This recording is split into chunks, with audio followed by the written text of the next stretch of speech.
Iako je streličarstvo na ovim prostorima bilo prisutno 70. godina, ovaj sport nikada nije zauzimao zasluženo mesto. Promocija ove veštine bila je jedan od razloga da aprila 2002. godine zaljubljenici osnuju klub pod imenom NS 2002. Vremenom, uz pomoć prijatelja i gradskih vlasti, kuća streličarstva postao je Jelisavetin bastion na Petrovaradinskoj tvrđavi.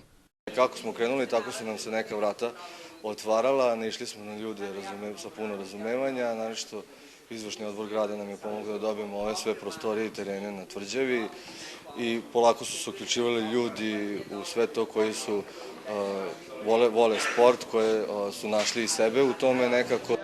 Nekada ratnička veština i duhovna vežba, danas je to sport u kojem postoje dve kategorije za koje se koriste različiti lukovi, složeni, compound, nastao iz lovačkog luka i refleksni ili olimpijski. To se puca sa 90, 70, 50 i 30 metara za muškarce, 70, 60, 50, 30 metara za žene, sa svake daljine po 36 strela. Znači, ukupno 144 strela treba da se ispale za jedno takmičenje na tom velikom turniru. Kažu da je ovo sport za celu porodicu i možete se njime baviti i takmičarski i rekreativno. Klub obezbeđuje teren i opremu, a postoji i škola streličarstva u kojoj ćete naučiti šta je važno da bi se pogodio cilj. Kao u svakom sportu najvažnije je rad. Rad i disciplina.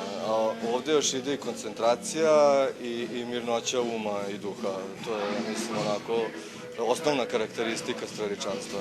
Jedini kod nas, NS 2002, ima i zatvoren prostor za zimsko gađanje, ali i onaj za dogovore i druženje. U klubu planiraju promotivni turnir za 10 dana, a onda i takmičarski turnir mesečno, kao i povezivanje sa inostranim klubovima, a prvi kontakti su već ostvareni.